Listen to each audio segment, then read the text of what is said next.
Assalamualaikum warahmatullahi wabarakatuh. Perkenalkan, nama saya Jairanti Imran, Prodi Psikologi kelas B, Fakultas Ilmu Kesehatan, Universitas Muhammadiyah Gorontalo.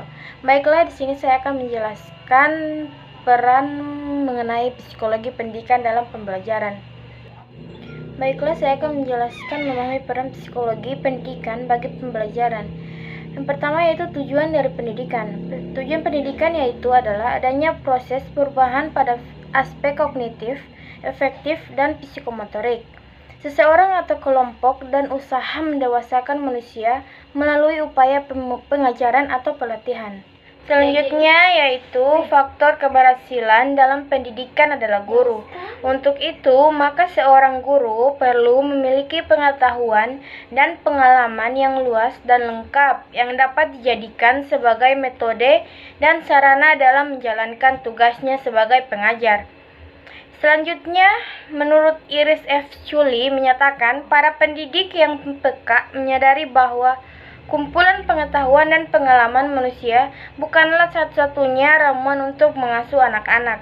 Selanjutnya, di dalam faktor psikologis, sekurang-kurangnya ada 7 faktor yang mempengaruhi belajar, antara lain yaitu yang pertama intelijensi, perhatian, minat, bakat, motif, kematangan, dan kesiapan. Selanjutnya, manfaat dan kegunaan psikologi pendidikan juga membantu untuk memahami karakteristik peserta didik, apakah termasuk anak yang lambat belajar atau yang cepat belajar. Dengan mengetahui karakteristik ini, guru dapat mendesain pendekatan belajar untuk anak didik yang berbeda-beda tersebut, sehingga pembelajaran dapat dilaksanakan secara optimal sesuai karakteristik peserta didik itu sendiri. Oke, selanjutnya apa itu psikologi pendidikan? Psikologi di sini ditinjau dari segi ilmu bahasa, berasal dari 2 kata Yunani yaitu psyche yang berarti jiwa dan perkataan logos berarti ilmu atau ilmu pengetahuan. Jadi, psikologi dapat berarti ilmu pengetahuan tentang jiwa atau disingkat ilmu jiwa. Dan karena istilah ilmu jiwa masih kurang jelas pengertiannya, maka psikologi pendidikan masih diberikan definisi yang berdiri sendiri sebagai suatu disiplin ilmu pengetahuan yang sesuai dengan arah minat dan aliran-aliran pada saat ini. Pada masa ini, psikologi masih didefinisikan berdasarkan kepada kegunaannya. Karena beragamnya pandangan ini, maka dalam era yang lebih modern, para ahli cenderung mencari titik temu. Pada tahun 1897 di Leipzig, Wilhelm Wundt untuk pertama kali mengajukan gagasan untuk memisahkan psikologi sebagai sebuah disiplin ilmu tersendiri. Selanjutnya yaitu kajian psikologi yang berkaitan dengan pendidikan, yaitu yang pertama kajian biologis. Kajian ini pada dasarnya peristiwa psikologis berkaitan dengan aktivitas otak dan sistem saraf. Pendekatan psikologis ini untuk mempelajari manusia dan spesies lain berupa mengaitkan perilaku yang terjadi terhadap peristiwa listrik dan kimiawi yang terjadi dalam tubuh. Kajian yang kedua itu kajian perilaku. Kajian ini dapat dipelajari seseorang melalui perilakunya dan bukan pada otak dan sistem sarafnya. Pendekatan perilaku ini tidak memutuskan perkembangan mental seseorang tanpa mempertimbangkan antara stimulus dan respon. Selanjutnya yaitu kajian kognitif. Kajian ini merupakan reaksi terhadap behaviorisme. Kajian kognitif ini didasarkan pada asumsi bahwa hanya dengan mempelajari proses mental secara objektif, maka manusia dapat memperoleh pemahaman sepenuhnya tentang apa yang dilakukan oleh seseorang. Selanjutnya, kajian psikoanalitik. Kajian ini merupakan konsep tentang perilaku manusia dikembang oleh Sigmund Freud. Asumsi dasarnya adalah bahwa sebagian besar perilaku manusia berasal dari proses bawah sadar. Kajian psikoanalitik ini juga melihat bahwa semua tindakan memiliki suatu penyebab, tetapi penyebab itu lebih merupakan suatu motif bawah sadar ketimbang penalaran rasional yang menggerakkan perilaku manusia. Selanjutnya yaitu ruang lingkup psikologi pendidikan. Pendidikan pada hakikatnya adalah suatu proses tanpa henti sejak manusia lahir hingga manusia mati. Dalam pendidikan terangkum secara aspek-aspek kehidupan yang membentuk kehidupan manusia, aspek biologis yang berkaitan dengan aktivitas otak dan sistem saraf, aspek fisik yang berkaitan dengan perkembangan fisik, sedangkan aspek kognitif yang melihat dan memahami tindakan manusia semata dalam rangka pengertian stimulus, dan juga aspek kejiwaan yang merupakan perpaduan antara kognitif, kesadaran, persepsi, serta gagasan. Selanjutnya yaitu pertumbuhan dan perkembangan individu. Menurut C.P. Chalvin, seperti dikutip Desmita, pertumbuhan adalah suatu pertumbuhan atau kenaikan dalam ukuran dari bagian-bagian tubuh atau dari organisme sebagai suatu keseluruhan.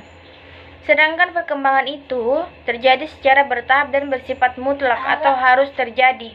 Oleh karena itu, pertumbuhan dan perkembangan pada umumnya terjadi dalam diri individu, akan terus berlanjut tanpa henti hingga di akhir hayat. Selanjutnya itu kecerdasan atau intelijensi. Setiap manusia memiliki kecerdasan atau intelijensi yang berbeda-beda yang dibawa sejak lahir, yang disebabkan oleh mental, budaya, dan faktor gen. Peningkatan intelijensi seorang anak sangat penting karena akan sangat membantu dalam meningkatkan keberhasilan atau gagalnya seorang anak dalam mengikuti proses pendidikan. Selanjutnya yaitu motivasi. Motivasi adalah tergantung pada motifnya.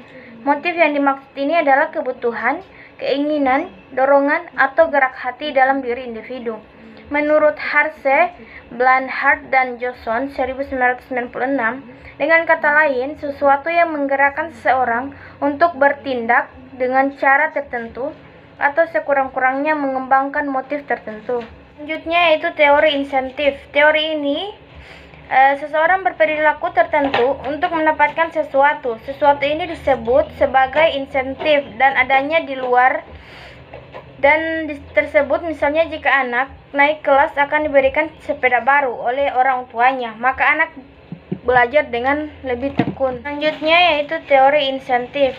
Dalam teori ini, seseorang berperilaku tertentu untuk mendapatkan sesuatu.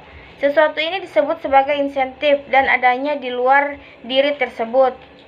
Selanjutnya yaitu yang paling penting, memahami peran psikologi pendidikan. Pendidikan atau pengajaran yang baik harus senantiasa relevan dengan kebutuhan peserta didik. Pengusahaan prinsip kejiwaan peserta didik dalam hal belajar dapat menolong dan merangsang semangat peserta didik untuk belajar dengan lebih efisien dan lebih produktivitas lagi. Pengajar juga dituntut bukan hanya mentransferkan pelajaran kepada peserta didik, tetapi juga dituntut untuk melakukan tindakan dan cara hidup yang sesuai dengan yang diajarkan. Yaitu menurut Merigo Setiawan menjelaskan beberapa peran psikologi pendidikan yang menyelidiki unsur kejiwaan cara belajar peserta didik, yaitu yang pertama, membentuk kepribadian pendidik dan prestasi belajar, yaitu kepribadian pendidik memberikan pengaruh yang amat besar bagi sikap, karakter, maupun hidup belajar dari seseorang peserta didik, sehingga seorang pendidik sebelum mengajar maka ia perlu mengetahui kepribadiannya sendiri. Selanjutnya yang kedua, mengetahui situasi. Memadai atau tidaknya situasi dalam lingkungan belajar dapat berpengaruh bagi proses belajar mengajar. Selanjutnya yang ketiga yaitu emosi. Mengetahui keadaan emosi seseorang sehingga dengan mengetahui emosi tersebut, seseorang pendidik dapat memahami dan memperlakukan seorang peserta didik dengan bijaksana. Yang terakhir yang keempat, membangkitkan motivasi belajar. Dengan menciptakan suasana belajar yang efektif, membantu pendidik untuk dapat memilih metode belajar yang paling efektif sesuai dengan karakteristik dan permasalahan peserta didik. Baiklah, hanya itu yang bisa saya jelaskan. Mohon maaf apabila ada kekurangan. Billahi taufiq wal hidayah. Wassalamualaikum warahmatullahi wabarakatuh. Yo, I ain't here for the money, I ain't here for the fame. Though it might be nice to